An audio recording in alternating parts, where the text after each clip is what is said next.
క్రీస్తు నామంలో ఇక్కడ కూడి వచ్చిన మీ అందరు నా శుభవందనములు అండి. నేను ప్రసంగం స్టార్ట్ చేసే ముందు మీ అందరినీ క్వశ్చన్ అడుగుతా. మీ అందరికి వచ్చిందే, మీకు అందరికి వచ్చేది. నేనేం మ్యాథ్స్లో క్వశ్చన్ అడగను, సైన్స్లో క్వశ్చన్ అడగను, చదువులో క్వశ్చన్ అడగను. మీ జీవితంలోది క్వశ్చన్ అడుగుతా, సరేనా? అందరూ వ్యవసాయం చేస్తున్నారు కదా, సరే, దాని ప్రకారం నేను అడుగుతాను, ఓకేనా? ఇప్పుడు నేను వరి వేసాను, అంటే వరి గింజలు నాటాను. నాకు ఏ పంట వచ్చింది చేతికి? వరి వచ్చింది. అదే పత్తి నాటాను, పత్తి గింజలు నాటాను, ఏదొచ్చిద్దండి? జామకాయ విత్తనాలు నాటాను, ఏమొచ్చిద్ది? మామిడికాయ. అంటే ఏది విత్తుతున్నామో అదే కోస్తున్నాం. ఇప్పుడు మామిడికాయ వేస్తే జామకాయ వచ్చిద్దా? దానిమ్మకాయ ఇస్తే మామిడికాయ వచ్చిద్దా? వరి ఇస్తే పత్తి వచ్చిద్దా? రాదు. ఏం విత్తుతున్నామో అదే కోస్తాం, అంతేనంటారా? అంటే ఏ విత్తితే అదే కోస్తాం. నువ్వు ఎగ్జామ్లో మంచిగా రాసావు, నీకు మంచి మార్క్స్ వస్తాయా లేకపోతే ఫెయిల్ అవుతావా? ఎగ్జామ్లో అసలు రాయలా, నువ్వు 0. అంటే నువ్వు ఎంత అయితే రాస్తున్నావో అంతే మార్క్స్, నువ్వు ఎంత రాయట్లేదో అంత 0 వచ్చింది, అంతేనా? ఈరోజు అంశం వచ్చేసి ఏం విత్తుతావో అదే కోస్తావు, ఏం విత్తుతావో అదే కోస్తావు. చూద్దాం మరి. గలతీయులకు రాసిన పత్రిక 6వ అధ్యాయం 7వ వచనం. గలతీయులకు రాసిన పత్రిక 6వ అధ్యాయం 7, 8, 9 ఈ 3 వచనాలు ఈరోజు మనం ధ్యానం చేసుకుందాము. మోసపోకుడి, దేవుడు విక్రింపబడు. తర్వాత మనుషుడు ఏమి విత్తును ఆ పంటనే కోయును. ఇక్కడ బైబిల్ కూడా అదే చెప్తుంది. ఏమని? మనుషుడు ఏమి విత్తుతాడో అదే కోస్తాడంట. అంటే నువ్వు ఏ గింజ విత్తితే అదే కోస్తావు. మనకి ఎన్ని విత్తనాలు ఉన్నాయి అంటే, ఈ లోకంలో విత్తనాలు ఎన్నో ఉంటాయి, కానీ బైబిల్ ప్రకారంగా 2 విత్తనాలు. మంచి విత్తనం, చెడు విత్తనం. మంచి విత్తనం, చెడు విత్తనం. శరీర క్రియలతో ఉండే విత్తనం ఆత్మీయ విత్తనం. అంటే మన శరీరంతో చేసే పనులు అదొక విత్తనం. అదే విధంగా ఆత్మతో చేసేవి ఆత్మీయ విత్తనం. ఈ 2 ఈ ప్రపంచంలో మనకి వ్యవసాయానికి పనికొచ్చే చాలా విత్తనాలు మనకు అందుబాటులో ఉన్నాయి. కానీ బైబిల్ ప్రకారంగా 2 విత్తనాలు మనకు కనబడతాయి. ఒకటి మంచి విత్తనం, ఒకటి చెడు విత్తనం. మనం చిన్నప్పటి నుంచి ఏం నేర్చుకున్నామండి? ఒరే, నువ్వు మంచి చేస్తే మంచి వచ్చిద్రా, చెడు చేస్తే చిన్నప్పటి నుంచి మన పిల్లలకు చెప్తున్నావో చెప్పట్లేదా? చిన్నప్పటి నుంచి చెప్తా ఉన్నాం. అంటే నువ్వు ఏదైతే చేస్తున్నావో నీ జీవితంలో నీకు అదే వచ్చిద్ది అని ఇక్కడ వాక్యం స్పష్టంగా చెప్తుంది, ఓకేనా? నేను ఒక రాజు గురించి మీకు చెప్తాను. అతడు ఏమై ఉన్నాడో ఈరోజు మనం ఒకసారి ధ్యానం చేసుకోబోతున్నాము. ఒక్కసారి చూడండి. న్యాయాధిపతుల గ్రంథం 1వ అధ్యాయము 5 నుంచి 7 వచనాలు. న్యాయాధిపతుల గ్రంథం 1వ అధ్యాయము 5 నుంచి 7 వచనాలు. 4 నుండి చదువుతాం, మీకు అర్థమవుతుంది. 4 నుంచి.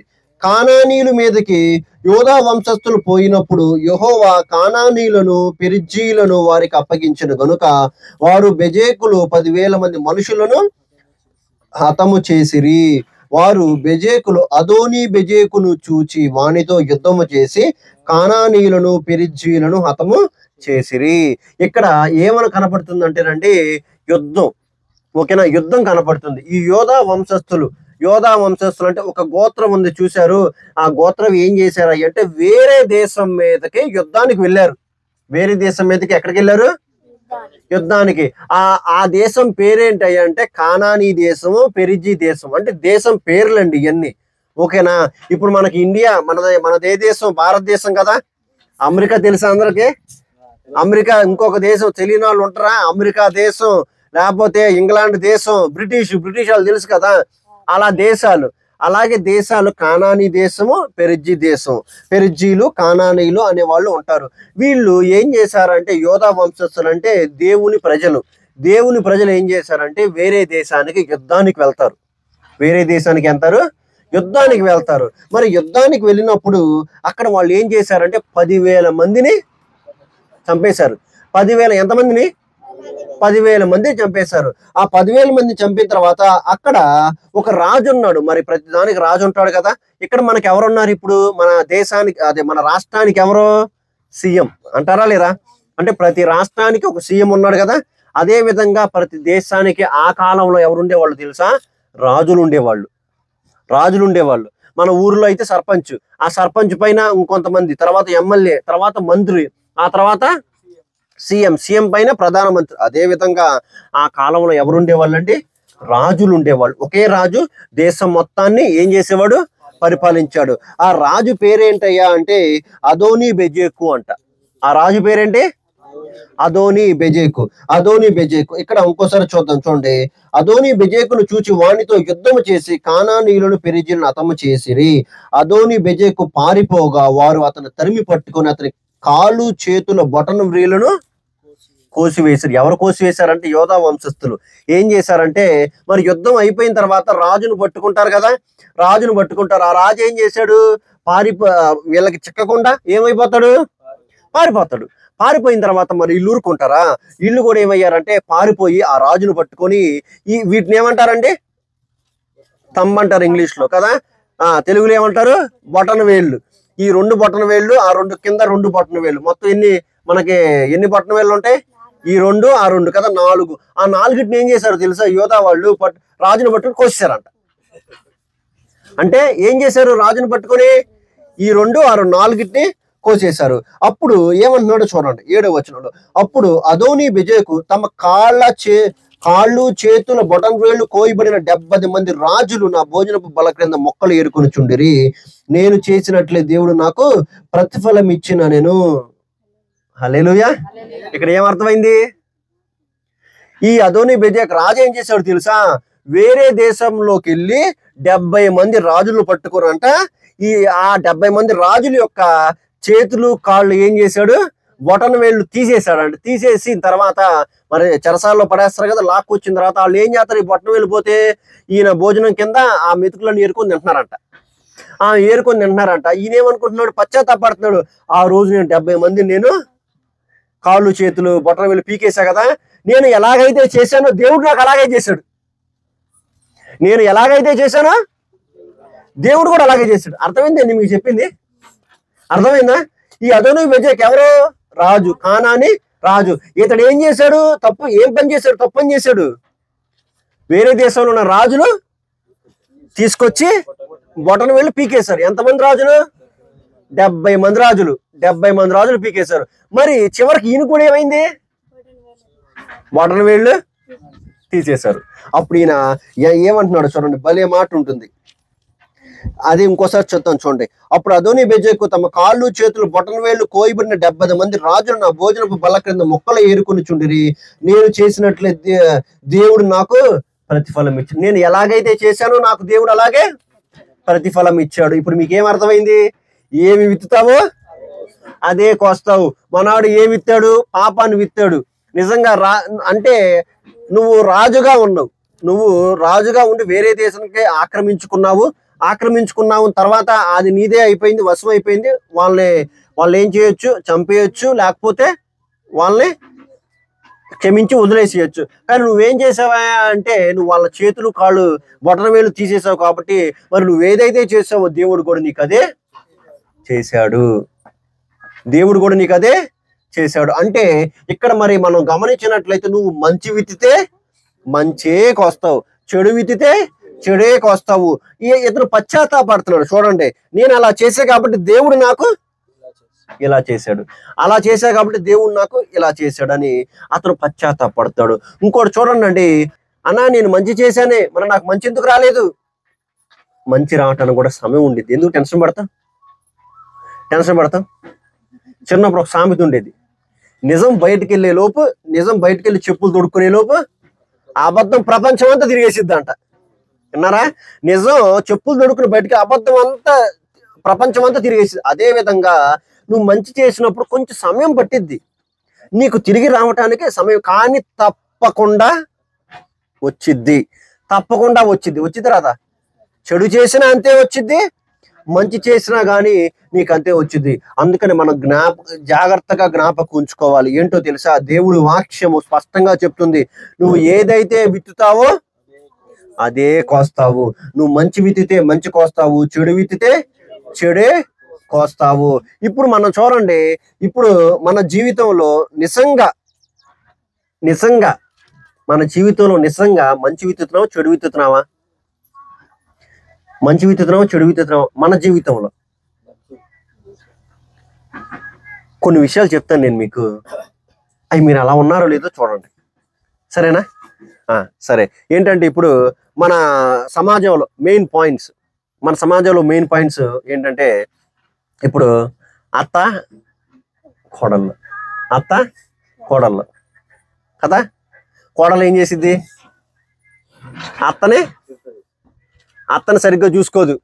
కొడుకు వచ్చినప్పుడు మాత్రం అత్తయ్య ఇగో కాఫీ తాగాయా, టీ తాగాయా అంటరా. అంటే కొడుకు వచ్చినప్పుడు కొడుకు ముందు ఏం కనిపిస్తారు? మంచిగా మా అత్తను బాగా చూసుకున్నాడు. ఎప్పుడైతే ఆయన అడుగు బయట పెట్టారో ఆమెను సరిగ్గా చూసుకుంటారా? నీకు చాలేమని చెప్పి సరిగ్గా చూసుకోరు. ఈమె చెప్పొచ్చు, కానీ ఈమె ఎందుకు చెప్పదు? అయ్యో నేను చెప్పాను అనుకో, నా వల్ల వాళ్ళు గొడవ పడేస్తారు, వాళ్ళ జీవితం నాశనం అయిపోతుంది, నా వల్ల ఎందుకు అని చెప్పి ఆమె ఏం చేసిద్ది? సైలెంట్గా ఉండిద్ది కోడల సైడ్. అంతేనా? అంటే కోడలు అలాగే చేసిద్ది. నేను అడుగుతా ఉంటాను, ఏంటంటే నువ్వు ఇంత చేసావు కదా మీ అత్తకే, నీకు కొడుకులు ఉన్నారు, నీ పరిస్థితి నువ్వు ఏం విత్తుతావో అదే కోస్తావు. మీ అత్త కుక్క తినే ప్లేట్లో పడేసావు, మీ మామ కుక్క తినే ప్లేట్లో పడేసావు, నీ పిల్లలు నీకేం చేస్తారు? అదే ప్లేట్లో పడేస్తారు. ఇది పక్కా సత్యం, ఇది అంతే.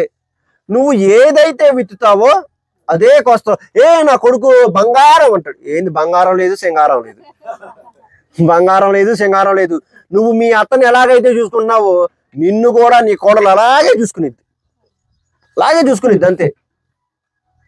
అలాగే చూసుకునిద్ది. ఎందుకంటే నేను చూసా, అత్త మంచిగున్నా కానీ కోడలు సరిగ్గా మంచిగా ఉండదు.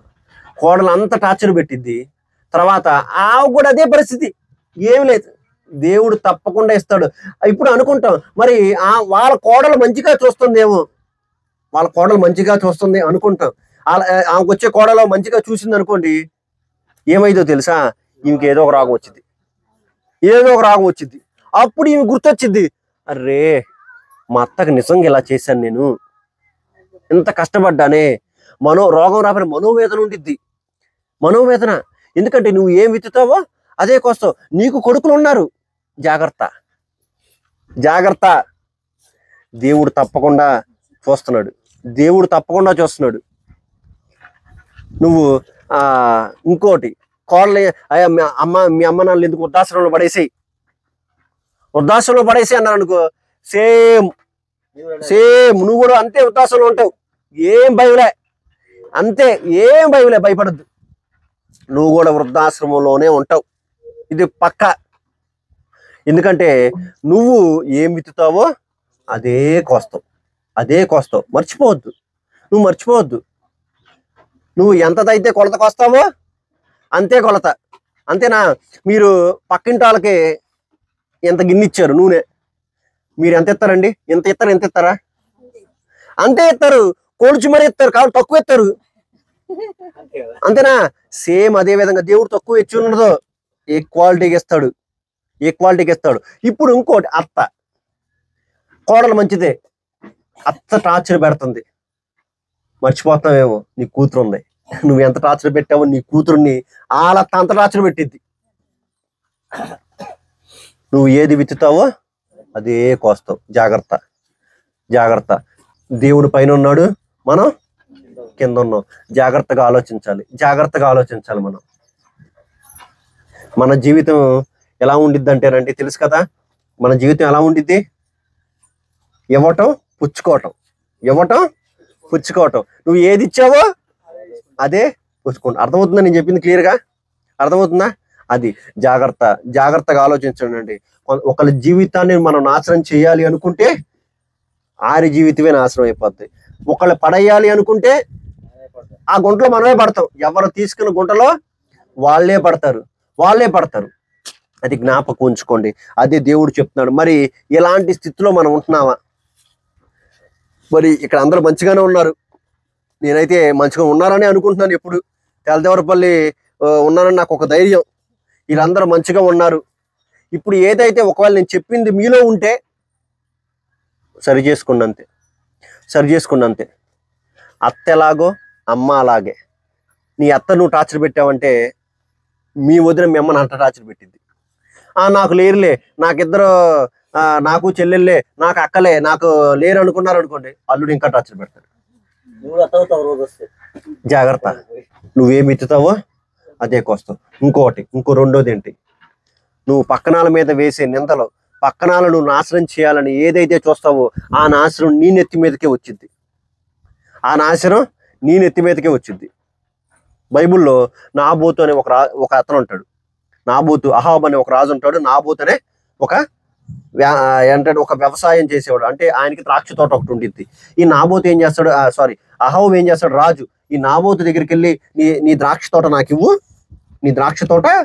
ఇవ్వు, నేను దానికి బదులు ఇంకోటి ఇస్తానంటే నా పిత్రాజ్యతో నేనైతే ఇవ్వననగానే ఇతను ఏం చేస్తాడంటే మూతి ముడుచుకొని వెళ్ళిపోతాడు. అప్పుడు వాళ్ళ భార్య ఏం చేసిద్దంటే, నువ్వు రాజు వెయ్య, నేను ఇప్పిస్తానని చెప్పి ఆ నాబోతుని చంపించి ఆ ద్రాక్ష తోట ఇప్పించిద్ది. వాడు దేవుడు ఊరుకుంటాడా?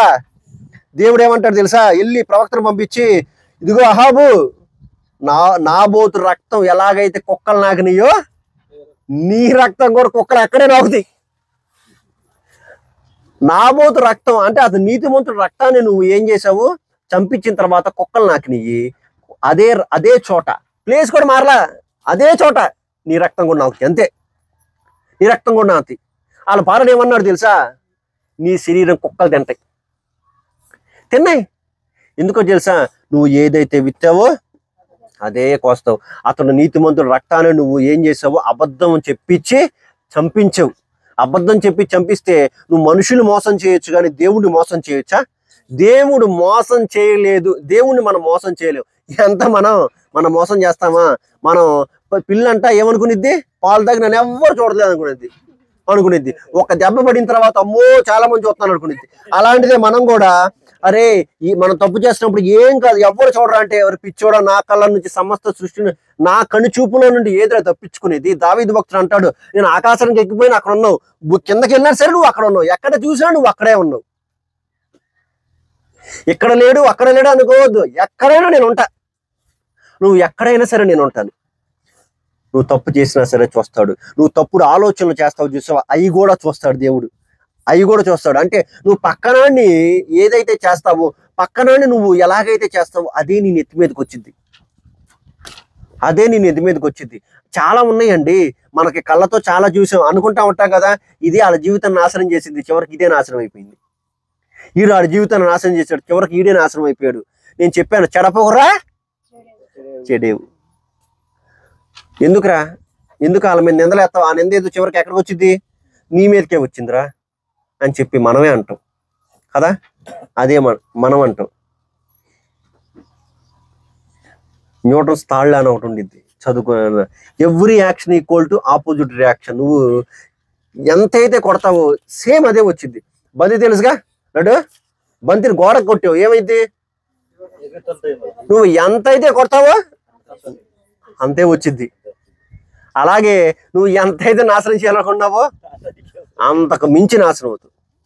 అది జ్ఞాపకం ఉంచుకుని. అందుకని నువ్వు ఏదైతే విత్తుతావో అదే కోసం. ఈ అదోని బెజ్జకు కూడా ఏం చేశాడు, అదే విత్తాడు, చేతులు కోసాడు, అందరూ చేతులు ఏళ్ళు కోసాడు. ఈ యోధా వాళ్ళు కూడా సేమ్ అదే విధంగా చేశారు. అంటే దేవుడు తగిన దానికి తగిన సమయం ముందు ప్రతిఫలం ఇస్తాడండి. భయపడాల్సిన అవసరం లేదండి. ప్రతి దానికి సమయం కలదు. ఆకాశం క్రింద జరుగు ప్రతి క్రియకు సమయం కలదు. ఇప్పుడు అవ్వట్లేదేమో అనుకుంటున్నారేమో, ఒకనొక సమయం ఉంది. నాకు తెలిసిన ఒక కుటుంబం ఉంది. ఏంటంటే కొడుకు అదే వాళ్ళ అమ్మ ఇద్దరు కలిసి కోణాలు బాగా టార్చర్ పెట్టారు. కొడుకు చనిపోయాడు. కోడలో అప్పుడు తర్వాత అత్తను ఆడుకుంది. మరి ఆమె బతికి ఎవరు చూస్తారు? కూతురా రానివ్వట్ల, కొడుకే కదా, మరి కొడుకా లేడు, మరి పరిస్థితి ఏంది చూడాలి. అంటే ఆమెను ఎంత టార్చర్ పెట్టారు. అన్ని రోజులు మనే కాదండి, నేను అలా టార్చర్ పెట్టాలనుకో అంటలా నేను. కానీ ఒక క్రైస్తవుడిగా నేను చెప్తాను, ఒక క్రైస్తవుడిగా నేనేం చెప్తానంటే, ఒకవేళ కనుక అలాంటి స్వభావం మనలో ఉంటే ఇప్పుడే మానిపించేద్దాం. ఒక కోడల్ని కూతురుగా చూసుకో, అత్తనే అమ్మగా చూసుకో, అయిపోయా. సేమ్ అంతే, సింపుల్గా. అందుకని జ్ఞాపకం ఉంచుకోండి, ఒక క్రైస్తవులుగా మనం ఏం చేయాలో తెలుసా? మన వాక్యాన్ని విన్న తర్వాత దాని ప్రకారం నడుచుకోవాలంతే. దాని ప్రకారం నడుచుకోవాలి. ఇప్పుడే మనం వాక్యం విన్నాం కదా, దేవుని ప్రేమ మనలో ఉండాలి. మనలో ఉంటే ఇవన్నీ ఉండవు తెలుసా? ఇవన్నీ అసూయలు, ద్వేషాలు ఇవన్నీ ఉండవు. ఒకళ్ళ మీద ఒకళ్ళ పితృలు అయ్యే ఉండవు.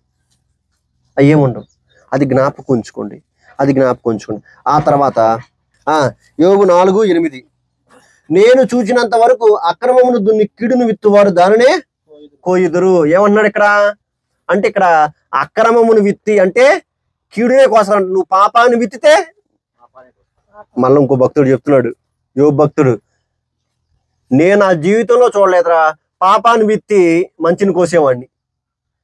పాపాన్ని విత్తితే కీడే వచ్చిద్ది, నువ్వు కీడు విత్తావు కీడే కోసుకుంటావు అని చెప్పి ఇక్కడ ఇంకో భక్తుడు చెప్తున్నాడు. తర్వాత సామెతలు 22:8, సామెతల గ్రంథము 22వ అధ్యాయము 8వ వచనం.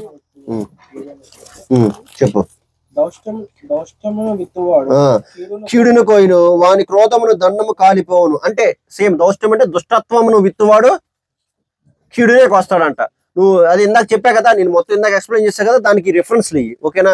మంచి విత్తితే మంచిగా కోస్తావు, చెడు విత్తితే చెడే కోస్తావని చెప్పి. ఆ తర్వాత 8వ వచనం. ఇక్కడ వరకు క్లియర్గా అర్థమైంది కదా మీకు? క్లియర్గా అర్థమైంది కదా? రాజు పేరేంటి? రాజు పేరు గుర్తుందా? అదోని విజయకు ఎంతమందిని చంపాడు రాజు? ఎంతమంది చేతి వేలుకు వచ్చాడు? 70 మందిని. ఆ తర్వాత చివరికి ఆయన కూడా అదే పరిస్థితి వచ్చింది, ఓకేనా? ఇప్పుడు మెయిన్ వాక్యం ఏమని చదువుకున్నాం? ఏ విత్తుతో అదే, మరి అతను ఏ విత్తాడో అదే కోసాడు. తర్వాత చూద్దాం మరి 8వది. ఎలాగనగా తన శరీరేచ్ఛను బట్టి విత్తువాడు తన శరీరం నుండి క్షయమైన పంట కోయును, ఆత్మను బట్టి విత్తువాడు ఆత్మ నుండి నిత్య జీవమును పంట కోయును. ఏమంటున్నాడు ఇక్కడ?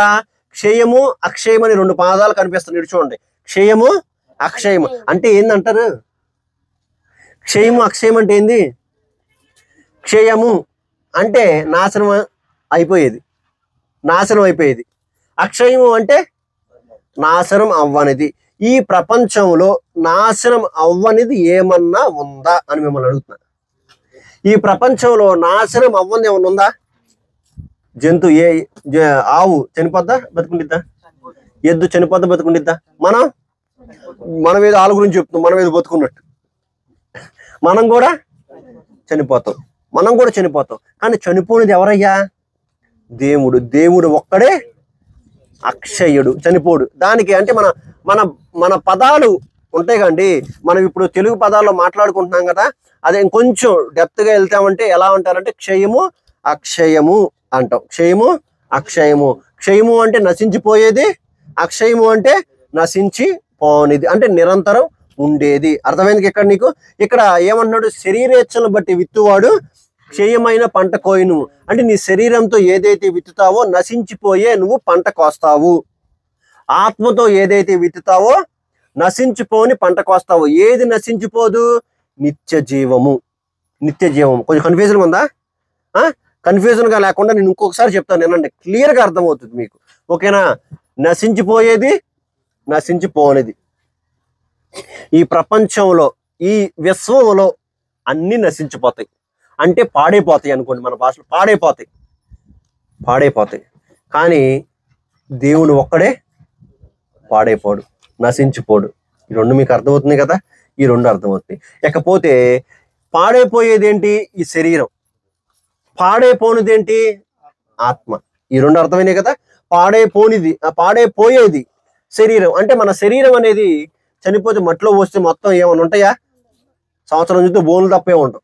ఆ బోన్స్ కూడా ఎప్పుడో సరే కరిగిపోతాయి. మరి ఆత్మ దేవుడి దగ్గరికి వెళ్ళి ఇప్పుడు అదే మనం చదువుకుంటుంది. ఏమని చదువుకుంటున్నాము?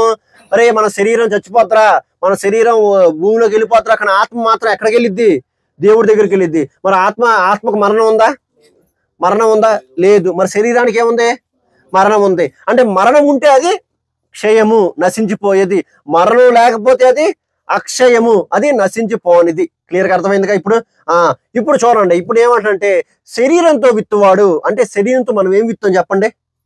శరీరంతో ఏం విత్తుతున్నాము? పాపం విత్తుతున్నావా లేదా? ఇందాక ఒక ఎగ్జాంపుల్ చెప్పి అత్తాకోడల్లో, నువ్వు దేంతో విత్తుతా? శరీరంతోనే కదా. పాపం దేంతో చేస్తా? శరీరంతోనే కదా. శరీరంతో నువ్వు చేస్తావు. అంటే విత్తనం అంటే చేస్తావు అనుకోండి. ఉదాహరణకి విత్తనం అంటే చేస్తావు. నువ్వు శరీరంతో పాపం చేస్తావు. శరీరంతో పాపం చేసి చివరికి ఏమొచ్చింది నీకు? ఆ పాపమే వచ్చింది. ఒకడున్నాడు, ఎవడో ఆడు ఏం చేశాడంటే వ్యభిచారం చేస్తా ఉన్నాడు. 10 మందితో వ్యభిచారం చేశాడండి. ఆడికి ఏమొచ్చింది?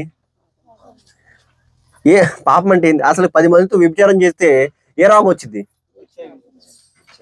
ఆడు పాపం చేశాడు, ఏమొచ్చింది ఆడికి? స్పాట్ లో వచ్చింది కదా. అర్థమవుతుందా నేను చెప్పింది? ఇక్కడ నువ్వు ఏదైతే చేస్తావో అదే వచ్చింది. అరే నువ్వేం చేసా? అంత దౌర్భాగ్యుడా, నువ్వు అంత చేసావు, నీకు తగిన రోగం వచ్చింది. నువ్వు ఆకలి అమ్మా అన్నాడు, ఆహారం పెట్టావు. నీకు ఆకలి అన్నప్పుడు నీకేమొచ్చింది? ఎవరొకళ్ళు నువ్వు పుణ్యం చేస్తున్నావు, పాపం చేస్తున్నావా?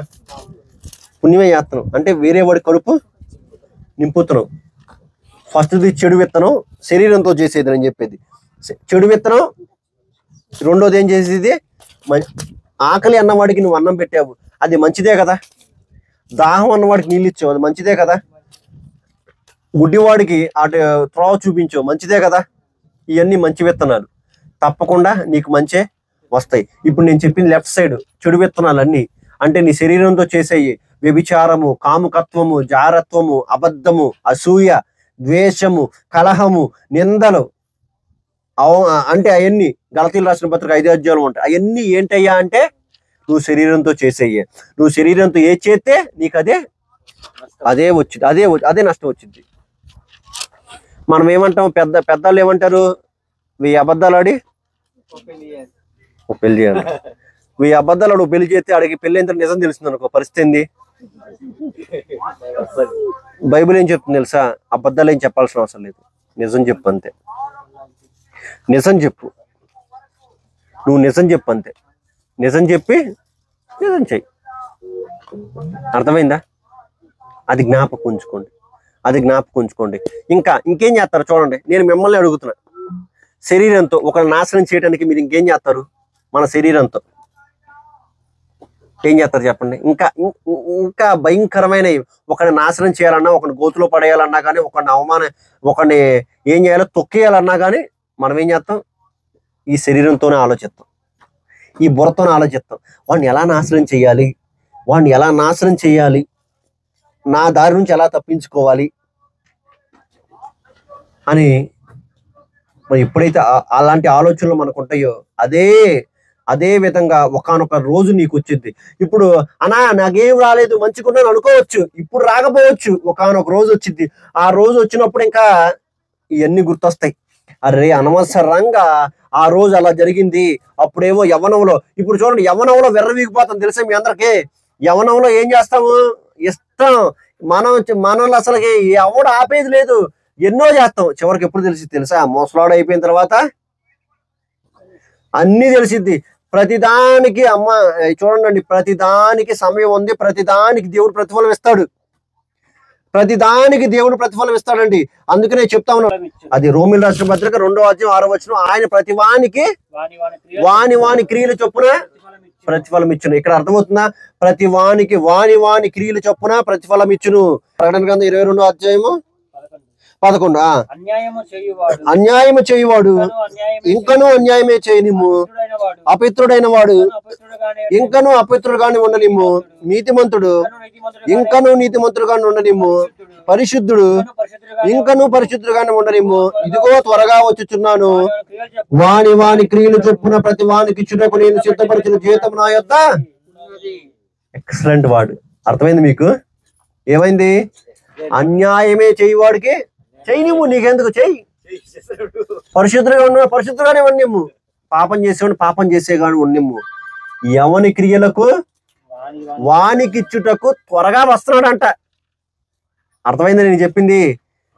నువ్వు ఏదైతే చేస్తావో చెయ్యి, చూస్తా ఉంటా అంతే, చూస్తా ఉంటా అంతే. నువ్వు మంచి చేసినా చెడు చేసినా, నువ్వు పరిశుద్ధంగా ఉన్నా అపవిత్రంగా ఉన్నా నేను క్లియర్ గా చూస్తానే ఉంటా. కానీ నా దగ్గర ఏముందో తెలుసా? నువ్వు చేసిన దానికి జీతం ఉంది, నువ్వు చేసిన దానికి జీతం ఉంది, నువ్వు చేసిన దానికి జీతం ఉంది. మీరు పొలం పనికి వెళ్ళారండి కూలికి, పొద్దుటి నుంచి సాయంత్రం చేతి ఎంత ఇస్తారండి? 300 ఇస్తారు. 300 కదా. అదే పొద్దున 9ంటికి 6ంటికి అందరా 5ంటికి వెళ్ళి 1 గంట సేపు చేసి 300 అడిగితే మీరేమంటారు? ఆయన ఏమంటాడు? ఏంద్రా నీకు 300 ఇవ్వాలా? వాళ్ళు పొద్దుటి నుంచి కష్టపడ్డారు, వాళ్ళకే 300 ఇస్తున్నా. గంట చేసినందుకు 300. ఆయన మంచోడు అనుకో, ఇచ్చినా పర్లేదు, మంచోడు అనుకు ఇస్తాడు. ఆడు ఒకవేళ కనుక మంచోడు ఇంటి ఇచ్చాడు అనుకో, మీరేమనుకుంటారు? పొద్దున్న నుంచి గొడ్డు చాకరీ చేస్తే నాకు 300, గంట సేపు చేసిన 300 అంటారా? అంటారా? అంటారు. అంటే మీరేమనుకుంటున్నారు మనసులో? వాడు ఎంత చేస్తే అంతే పని. మీరే అట్లా ఉంటే మరి దేవుడు కూడా అలాగే ఉంటాడు కండి. నువ్వు చేసిన పాపానికి దేవుడు ప్రతిఫలం ఇస్తాడు ఎవడా? నువ్వు ఏదైతే చేసావో నీ శరీరంతో చేసే ప్రతి ఒక్క పాపానికి దేవుడు ఏం చేస్తాడు? తగిన ప్రతిఫలం. ఇప్పుడు చూడండి ఎంత దౌర్భాగ్యం ఉందో తెలుసా? ఎలా ఉందంటే దేశం కాదు, అంత ప్రపంచం ఎంత దౌర్భాగ్యం ఉందో తెలుసా? పురుషుడు తెలియకుండా భార్య, భార్యకు తెలియకుండా భర్త వేరే పురుషుడితో వేరే స్త్రీతో అక్రమ సంబంధం పెట్టుకుంటున్నారు. పిల్లలు ఉన్నా సరే అక్రమ సంబంధం పెట్టుకుంటున్నారు. నాకు ఆడే కావాలంటున్నారు. ఎంత దౌర్భాగ్య స్థితిలో ఉన్నారో తెలుసా? జ్ఞాపకుంచుకో, దేవుడు చూస్తున్నాడు. దేవుడు ఏమో కళ్ళు మూసుకోలా, దేవుడు నిద్రపోలా. ప్రతిదానికి ప్రతిఫలం ఇస్తాడు, తప్పకుండా ప్రతిదానికి ఇస్తాడు. పాపము వలన వచ్చు జీతము మరణం. పాపానికి జీతం మరణం. నువ్వు తప్పకుండా ఒక రోజు వచ్చింది నీకు. ఆ రోజు నువ్వు ఎంత ఏడ్చినా అప్పుడు ప్రతిఫలం ఉండదు. ప్రభువా ఇంతగా నేను పాపినైపోయానయా, ఇంతగా అని చెప్పి నువ్వు నిజంగా మారు మనసు పొందే వరకు నువ్వు పశ్చాత్తాపడినాగా నీకు ఆ శిక్ష వచ్చి తెలుసా? నీకు ఆ శిక్ష వచ్చింది. ఇప్పుడు సౌలు ఉన్నాడు. సౌలు ఎంతమందిని హింసించాడు, చంపేశాడు. క్రైస్తవంలోకి వచ్చిన తర్వాత, యేసుక్రీస్తుని నమ్మిన తర్వాత సువార్త ప్రకటిస్తే ఆయనకి ఏమైనా పూలు వేశారా? అంతకు మించి వచ్చినాయి. అంతకు మించి దేవుడు ఏమంటాడు తెలుసా? ఆయన సౌలు భక్తుడు దేవుడు కనిపించిన తర్వాత కళ్ళు గుడ్డాడైపోతే అక్కడ దేవుడు అననీయ అనే వ్యక్తి కనిపించి, అననీయ నా అదిగో తిన్నని వీధిలో నా భక్తుడు అంటే నా కుమారుడు సౌలు ఉన్నాడు, ఇతని ఇల్లు కళ్ళిమ్మంటే ఆయన ఏమంటాడు తెలుసు? అయ్యా నీ నామంలో ఉన్న వారందరూ చంపేస్తున్నాడు కదా, అతను నువ్వు కరుణిస్తావా? అతనికి నేను కళ్ళు ఇవ్వాలా అంటే నువ్వు వెళ్ళివ్వు. ఇతడు నా నామము నిమిత్తము ఎన్ని శ్రమలు అనుభవించాలి నేను చూపిస్తే అతనికి అన్నాడు. నా నామము నిమిత్తము ఎన్ని శ్రమలు అనుభవించాలో చూపిస్తా అన్నాడు. చూపించాడు? చూపించలేదా? అందరిని చంపాడు. చంపిన తర్వాత దేవుడు ఆయనలోకి వచ్చిన పశ్చాత్తాపడినప్పటికీ సరే దేవుడి కోసం ఆ నిందలు ఆ శ్రమలని ఆనందంగా అనిపించాడండి. ఆనందంగా అనిపించాడు. తప్పకుండా జ్ఞాపకం ఉంచుకోండి, నువ్వు శరీరంతో విత్తితే శరీరంతోనే కోస్తావు. అంటే నశించిపోయే పంటనే కోస్తావు. నశించిపోయే మందిరం నుంచి బిల్డింగులు కట్టావు, పరిస్థితి ఏంది? ఆ బిల్డింగ్ ఉండదు, ఇప్పుడు కూలిపోతాయి. నువ్వు మోసం చేసావు, నీకు మోసం ఎదురైద్ది. అందుకని మోసపోకుడి, దేవుడు విక్రయింపరుడు. మనుషుడు ఏ పంట విత్తునో ఆ పంటే కోయిను. నువ్వు శరీరంతో విత్తే క్షయమైన పంట కోస్తావు. క్షయమైన అంటే నశించిపోయే పంట కోసేసావు ఆల్రెడీ. తర్వాత ఆత్మతో విత్తితే అక్షయమైన పంట కోస్తావు. అక్షయం అంటే ఏంటి? ఏమని చెప్పాను ఇందాక? నశించిపోనది. ఏ పంటది? నిత్య జీవము. అర్థమైంది నేను చెప్పింది? అంటే నువ్వు ఆత్మీయమైన అంటే నువ్వు పాపాలు ఒప్పుకున్న తర్వాత, సౌలు ఒప్పుకున్నాడు ఒప్పుకోలేదా? ఒప్పుకున్న తర్వాత దేవుళ్ళో ఉంటే ఎన్నో శ్రమలో అనిపించినా కానీ ఆయన పట్టుకొని విడిచిపెట్టలేదు కాబట్టి అతనికి ఏ పంట వచ్చింది? నిత్య జీవం అంటే జీవ కిరీటం వచ్చింది. నేను నా పరుగు కడముట్టిచ్చిద్రి, నా కొరకు జీవ కిరీటం ఎదురు చూస్తుందని చెప్పాడు పౌలు భక్తుడండి. అదే విధంగా మన ఆత్మతో విత్తనాలు. ఆత్మ అంటే ఏంటో తెలుసా మనకి? ఆత్మ అంటే ఇందా చెప్పా కదా, ప్రేమ, సమాధానము, శాంతి, సంతోషము, సాత్వికము, దయాలత్వము, ఆశా నిగ్రహము. అందరినీ ప్రేమించాలి. మనం అదే కదా వాక్యం చదువుకుంది, నిన్ను వలే నీ పొరుగువాన్ని ప్రేమించు. ఊరికే ఆ ఒక్కడే చెప్పొద్దు. మనం నిన్ను వలే మనం పొరుగు వారిని ప్రేమించం, మన ఇంట్లో వారిని ప్రేమించం, ఎవరిని ప్రేమించం. మనం నిన్ను వలే నీ పొరుగు వారిని ప్రేమించమని వాక్యం స్పష్టంగా చెప్తుంది. మనిషి సంఘజీవులు తెలుసా? నేను ఒంటరిగా అండి, ఇక్కడ అసలు తెల్లవారు ఎవరు లేరు, మీరు ఒక్కళ్ళే ఉన్నారు. మీరేమవుతారు అప్పుడు? తట్టుకోలేరు. అందరూ ఉన్నారు, అందరూ ఉన్నారు, అసలు మీతో మాట్లాడతారు, మిమ్మల్ని వెళ్ళేశారు. అప్పుడు మీ పరిస్థితి ఏంది? మీ పరిస్థితి ఏంది? చచ్చిపోతారు. ఎందుకంటే మనిషి మాట్లాడాలి. మనిషి ఎవరైనా మాట్లాడలేదు అనుకోండి, ఏమైద్ది? మాట్లాడకపోతే మనం బ్రతకగలమా?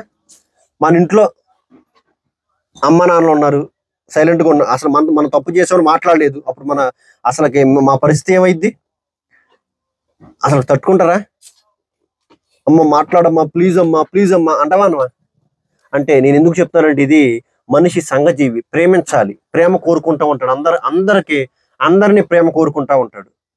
అందరూ ప్రేమించాలి అని చెప్పి, అందరూ ప్రేమించాలని చెప్పి. అందుకని నిన్ను వలే నీ పొరుగువారిని ప్రేమించమని దేవుడు అందుకనే చెప్తాడు. మనం ప్రేమ లేకుండా మనం ఉండలే. అందుకనే ఆత్మ ఫలాలు ఏదో చెప్పాను చూసారా? నువ్వు ఆత్మతో కోసేవి ఇవన్నీ ఆత్మతో కోస్తే నువ్వేం చేస్తావు? నిత్య జీవానికి వెళ్తావు. అంటే అక్షయము, నిత్య జీవం నశించిపోతా, పరలోకం నశించిపోతా. బాంబులు వేస్తాడు ఎవడన్నా దాని మీద? రాకెట్లు వేస్తారా?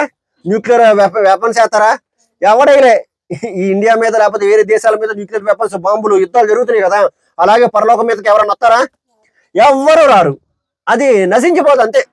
భూమి నశించిపోద్ది, ఆకాశం భూమి గతించిపోతాయి, కానీ ఆయన మాట ఎప్పుడు నిలిచే ఉండిద్ది.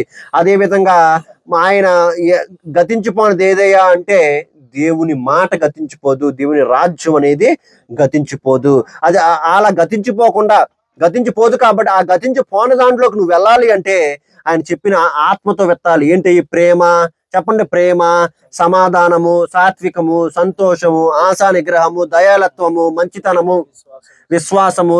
ఇవన్నీ ఏం చేయాలి? మనం విత్తాలి. అవి విత్తితేనే వస్తాయి. అంతేనా? మన ఆఫ్టర్లో ఇప్పుడు మనం పొలం వేస్తున్నామండి. పొలం వేయంగానే విత్తనాలు ఎక్కడ తీసుకొస్తారండి? షాప్లోకి వెళ్ళి ఏమడుగుతారు? ఏమండి వెంకటయ్య గారు, షాప్లో విత్తనాలు తీసుకోవాలి. మీరు షాప్లోకి వెళ్ళి ఏం చెప్తారు చెప్పండి? విత్తనాలు అంటారు. ఏ విత్తనాలు ఇస్తే ఆ విత్తనాలు తీసుకుంటారా? చెప్పండి, అది మొత్తం చెప్పండి. మీరు ఎలాంటి విత్తనాలు అడుగుతారు? అంటే మంచి విత్తనాలు. అంటే ఒక చెట్టుకి మంచి కావాలనుకుంటాం కదా. అలాంటి విత్తనాలే మనకు కావాలి. ఏదో పిచ్చి విత్తనాలు ఇచ్చారనుకో తీసుకుంటారా? వాడు మంచి విత్తనాలని ఇచ్చాడు, ఈసారి పంట మీకు రాలా. ఎప్పుడు 50 బస్తాలు వచ్చేది, ఇప్పుడు 20-30 బస్తాలు వచ్చినాయి. అప్పుడు మీరేమంటారు? ఏంద్రా, ఏ విత్తనాలు ఇచ్చేవరా మాకు? 30 బస్తాలే దిగుబడిపోయిందిరా నా పంట, ఈసారి 100 బస్తాలు రావాలా అనగానే మీరు అట్లాంటి విత్తనాలే తీసుకుంటారు కదా. అట్లాంటి విత్తనాలు. అదే విధంగా మనం కూడా ఏం చేయాలి తెలుసా? మనం కూడా పంట ఎక్కువయ్యే విత్తనాలు మనకు ఉండాలి. ఆ పంట ఎక్కువయ్యే విత్తనాలు ఏంటో తెలుసా?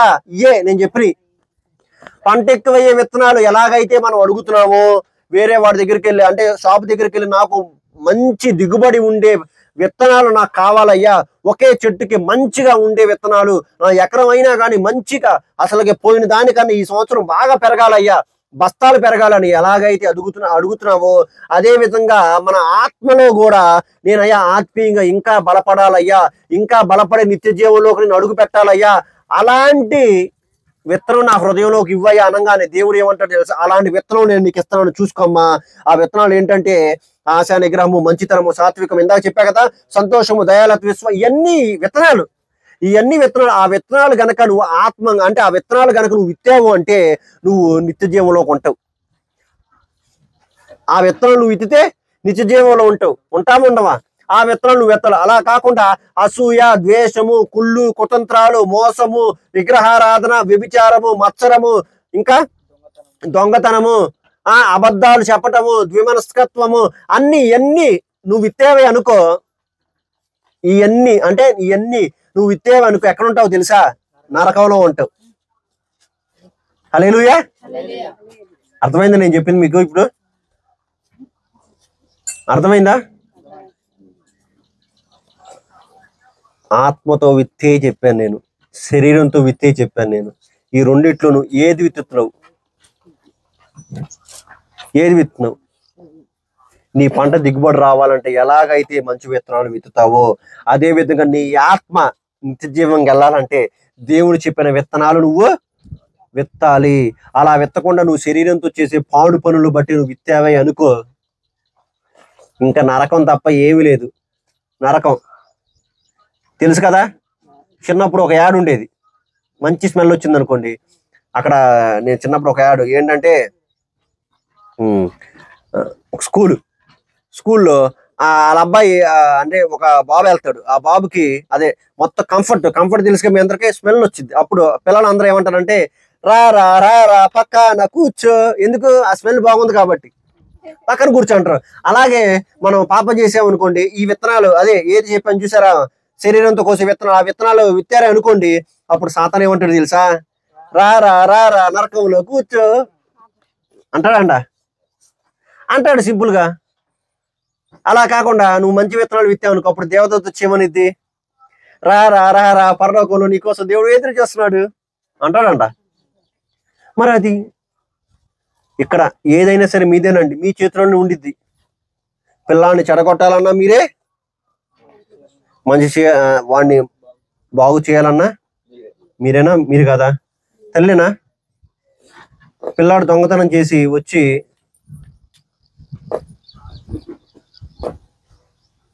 ఇప్పుడు నీ పేరు తేజస్వినేగమ్మా, వచ్చి అమ్మాయి ఏం చేసిందంటే తేజస్విని అట్ట వెళ్తా ఏదో కూరగాయ షాప్లో తీసుకొచ్చి టమోటా తీసుకొచ్చి, అమ్మ ఇదిగో టమోటా తీసుకొచ్చా అనగానే ఏమంటారు? అమ్మ నా బుచ్చుకొండ తీసుకుంటారు, ఎక్కడదని అడుగుతారండి. ఎక్కడదే అంటారు. ఎక్కడదనగానే లేదమ్మా అక్కడ షాప్ లో ఉంది కదా తీసుకొచ్చానంటే, అప్పుడు నాయన బుచ్చుకొండ అంటారు, లాగిపెట్టి బిగుతారా? 2 దెబ్బలు వేస్తారా? నిజం చెప్పండి. దెబ్బలు వేసి తప్పమ్మా అలా తీసుకురాకూడదు అంటారంటరా. అంటే ఆ దెబ్బ ఎప్పుడైతే పడిందో రెండోసారి వెళ్ళదు. అలా కాకుండా దెబ్బ పడకుండా నా బంగారు కొండ అనగానే చివరికి ఏమైద్ది? పెద్ద దొంగ అయింది. ఏదైనా సరే ఎందుకు చెప్తానంటే మీ చేతిలోనే ఉందండి ఆయుధం, మీ చేతిలోనే ఉంది. బైబిల్ కూడా మీ చేతిలోనే ఉంది ఆయుధం. దేవుడిచ్చిన మాటలు, దేవుడిచ్చిన విత్తనాలు, ఒక్కొక్క విత్తనం వేస్తే ఒక్కొక్క చెట్టుగా ఎలాగైతే ఉందో అదే విత్తనం. మంచి విత్తనాలు ఉన్నాయి, చెడు విత్తనాలు ఉన్నాయి. ఆ మంచి విత్తనాలు కూడా నేను చెప్పాను. ఇప్పుడు నేను అన్ని మీరు బట్టి పట్టాలి. ఇంకా అవన్నీ మీరు తెలుసుగా, బట్టి ఎట్ట పట్టాలో లడ్డు, బట్టి ఎట్ట పట్టాలరా? ఇప్పుడు చిన్నప్పుడు ఏం చేశారండి? ఏబిసిడీలు చెప్పండి ఎవరన్నా. ఏబిసిడీలు చెప్పమ్మా తేజస్ని. ఏబిసిడీలు వచ్చా? చెప్పు.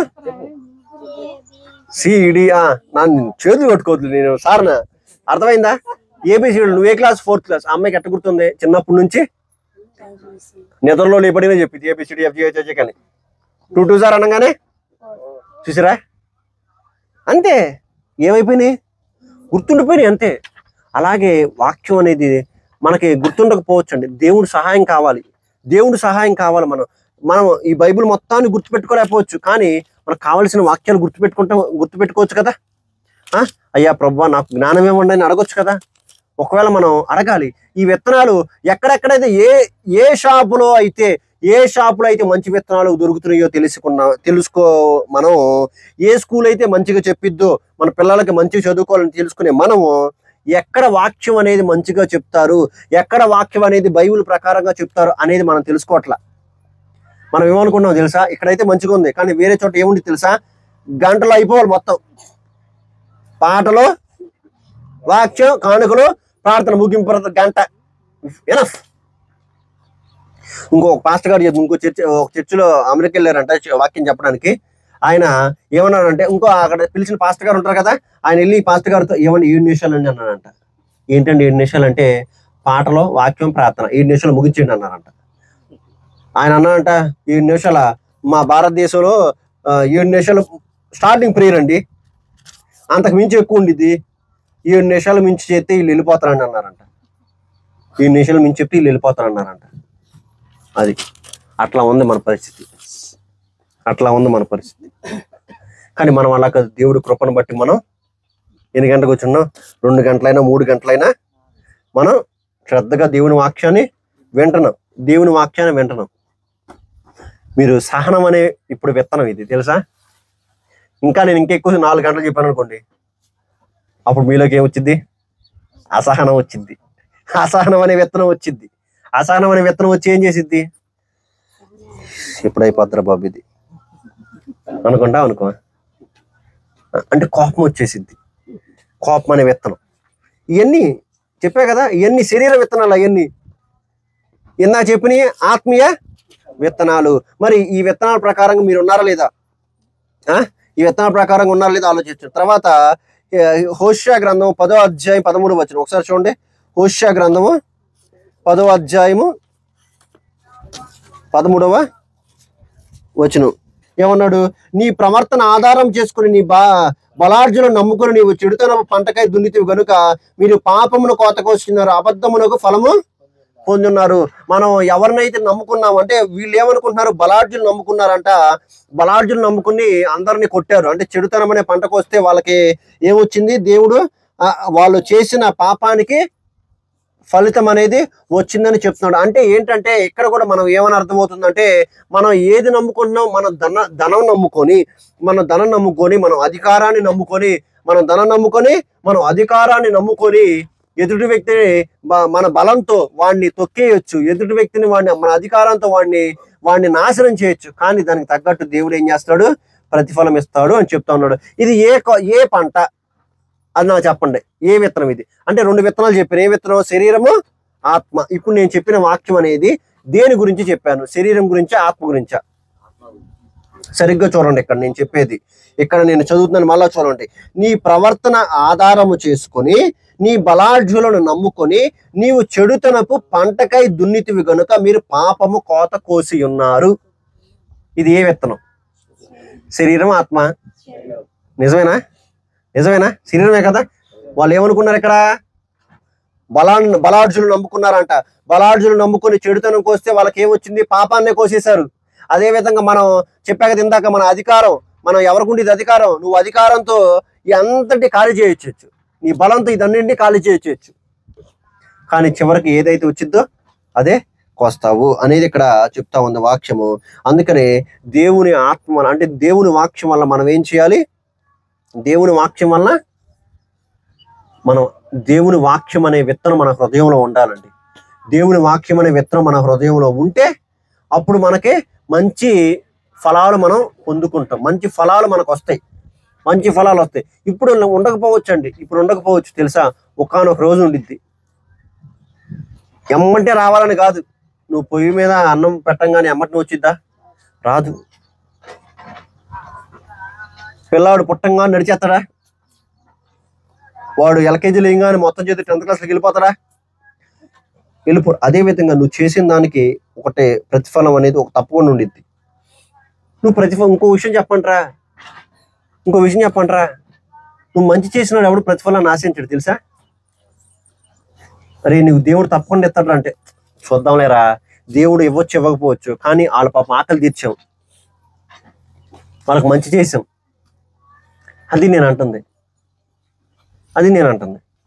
జ్ఞాపకం ఉంచుకుని. మరి నువ్వు ఏ విత్తుతున్నావు? అదోనిబెజెకు చెడు విత్తాడు కాబట్టి వాడికి చెడే కోసాడు. నువ్వు శరీరంతో పాపము, మోసము, దురాశలు, అసూయలు ఇందాక ఏదైతే చెప్పినా ఇన్ని విత్తితే అయ్యే కోస్తావు. ఆత్మతో విత్తితే, ఆత్మ ఏంటిది? మంచితనం. అవన్నీ నువ్వు ఈ లోకంలో గనక నీతిగా బ్రతుకుతూ దేవుడు చెప్పిన వాక్యాన్ని గనక విని దాని ప్రకారం నడుచుకొని ఆయన నీలో చూపించుకున్నట్లయితే నువ్వు దానికి తగ్గట్టే కోస్తావు. ఏమీ పర్వాలేదు, ప్రతిదానికి సమయం ఉన్నది. ప్రతిదీ దేవుడు తన బుడ్డిలో దాచుకుని ఉన్నాడు తెలుసా. నువ్వు మర్చిపోతావేమో, దేవుడు మర్చిపోడు. నువ్వు మర్చిపోతావేమో కూడా దేవుడు మర్చిపోడు. ఆయన ఒక గ్రంథం ఉంది తెలుసా మీకు. నువ్వు కాచే ప్రతి కన్నీరు బొట్టుకి కూడా దేవుడు వెలకడతాడు. మన కన్నీరు బొట్టుకి వెల ఉండిద్దా? డబ్బులు ఎత్తాడు ఎవడన్నా? ఆయన ఎత్తాడు. అంటే డబ్బులు అంటే మీకు అర్థం అవటం కోసం నువ్వు కాచే ప్రతి బొట్టుకు వెల అనేది ఉంది. ఆయన బుడ్డిలో దాచుకున్నాడంట, మనం దాచుకో. ఆయన ఏం నా కుమారి ఇదిగో నీ కన్నీళ్ళమ్మా, నీ అడుగులు నాకు ఇదిగోనమ్మా, నువ్వు ఎంత కన్నీరు కార్చావో తెలుసు కదా, ఇదిగో ప్రభువా ఈ కూడా దాచుకున్నావా? ఎస్, నేను దేన్ని వదిలిపెట్టను, ప్రతి దాన్ని నేను దాచుకుంటాను. మన దేవుడు నిద్రపోయేడే దేవుడు కాదు. మన దేవుడు లేపాల్సిన అవసరం లేదు. మన దేవుడు ఎప్పుడు ఆన్ టైంలో ఇజ్రాయేల్ కాపాడువాడు కునుకుడు నిద్రపోడు. అలాగే మనల్ని కాపాడు దేవుడు కునుకడు నిద్రపోడు. ప్రతిదీ ఆయన చూస్తూ ఉంటాడు, అది మంచి అయినా సరే చెడైనా సరే. ఇప్పుడు చెప్పండి, మెయిన్ వాక్యం ఏమని చెప్పాను నేను? ఏం విత్తుతావో అదే కోస్తావు. అర్థమైంది ఇప్పుడు మేము చెప్పింది? ఏం విత్తుతావో అదే కోస్తావు. మరి మనం ఏం విత్తాలి, ఏం విత్తకూడదు అనేది ఈరోజు మనం చెప్పుకున్నాను. అందుకనే మనం ఎప్పుడు అలయక మనం ఏం చేస్తూ ఉండాలి? మంచే చేస్తూ ఉండాలండి, మంచే చేస్తూ ఉండాలి. మన పిల్లలు తప్పు చేసినప్పుడు కోపం వచ్చిద్ది, అయినా కానీ వాడికి మంచి చేస్తామా చెడు చేస్తామా? మంచి చేస్తాం. అదేవిధంగా మనం కూడా ఏం చేయాలి? మంచే చేయాలి. నేను ఉద్యోగం చేస్తా ఉన్న దాంట్లో నా టీంలో ఒక్కొక్కరు సరిగ్గా ఉండరు. నాకు కోపం వచ్చిద్ది అంటాను, కోపం వచ్చిద్ది. అరే ఏంట్రా బాబు, ఎన్నిసార్లు చెప్పాలరా మీకు, ఎన్నిసార్లు చెప్పాలి అసలుకి, ఏం చేస్తున్నారు మీరు అసలుకి, ఎన్నిసార్లు అని కోపం వచ్చిద్ది అంటాను. ఆ తర్వాత నేను చెప్పను పో అంటాను. ఆ తర్వాత మళ్ళీ కొంత సమయం నాక ఆడు సరిగ్గా లేకపోతే, ఆడు పెళ్ళయింది, పిల్లలు ఉన్నారు, ఆడు మళ్ళీ సరిగ్గా చేయకపోతే మెయిన్ మేనేజర్ ఉంటాడు, మళ్ళీ అది గొడవ. ఎందుకులే సరేలే కానీ అని చెప్తాను. అంటే ఏమైంది? మంచే చేసాం. దేవుడు నాకు ఇవ్వకపోవచ్చు, కానీ ఎప్పటికైనా సరే తగిన ప్రతిఫలం అనేది ఆయన నాకు ఇస్తాడు. తగిన ప్రతిఫలం నాకు ఇస్తాడు. ఇంకొక వ్యక్తి అంటాడు, ఏమంటే తెలుసా, ఒరే ఈ టీముతో నువ్వు ఎలా భరిస్తున్నావురా, ఈ టీంని ఎలా భరిస్తున్నావురా నువ్వు అంటాడు. ఏముంది కానీ అట్లా సాగుతూ ఉండిద్ది అంతే. ఎవరు ఉన్నా, ఎవరు చేసినా, ఎవరు చేయకపోయినా మనం మాత్రం విసుకకు మనం ఏం చేయాలి? మంచే చేద్దాం. దేవుడు ఇచ్చినా ఇవ్వకపోయినా ఆయన ఇష్టం. కానీ మనం మాత్రం మంచే చేద్దాం. మన సాయి శక్తులు అలా అనుకొని అలా అన్నారని చెప్పి మీ దగ్గర ఒక 100 రూపాయలు ఉన్నాయి, ఆ 100 రూపాయలు మించి 100 రూపాయలు ఉండి అప్పు చేసి ఒకరు 1000 రూపాయలు అడితే మీరు అప్పు చేసేవాళ్ళు మాకండి, అది కాదు, అది ఓవర్ మంచితనం. అలా కాదు నేను అంటుంది, మీ దగ్గర ఉన్న దాంట్లో చేయండి అంతే. లేనిది కాదు, వేరే కూడా అప్పు చేసి తీసుకొచ్చాడు కాదు మిమ్మల్ని అడుగుతున్నాడు అని అడగడం, అది జ్ఞాపకం ఉంచుకోండి. ఉన్న దాంట్లో సహాయం చేయండి, ఉన్న దాంట్లో దేవుని ప్రేమను చూపించండి, ఉన్న దాంట్లో ఆయన చెప్పిన విత్తనాలు ఏదైతే చెప్పినా ఆ విత్తనాలు విత్తండి. తప్పకుండా మీరు మంచి ఫలం అనేది కోస్తారు. నువ్వు మంచి విత్తనం విత్తితే తీయటి పంట వచ్చిద్ది, చెడు విత్తనం విత్తితే చేదు పంట వచ్చిద్ది. అదేవిధంగా మంచి పనులు చేస్తే దేవుడు తగిన మంచి ఫలితాలను నీకు అనుగ్రహిస్తాడు. ఆ చెడు పనులు చేస్తే ఆ చెడుకు తగ్గట్టే నీకు ఏం చేస్తాడు? ఆ ఫలితాన్ని నీకు ఇస్తాడని చెప్పి దేవుడు ఈరోజు మీతో మాట్లాడుతున్నాడు. ఈ కొద్ది వాక్యాన్ని దేవుడు దీవించును గాక. ఆమేన్.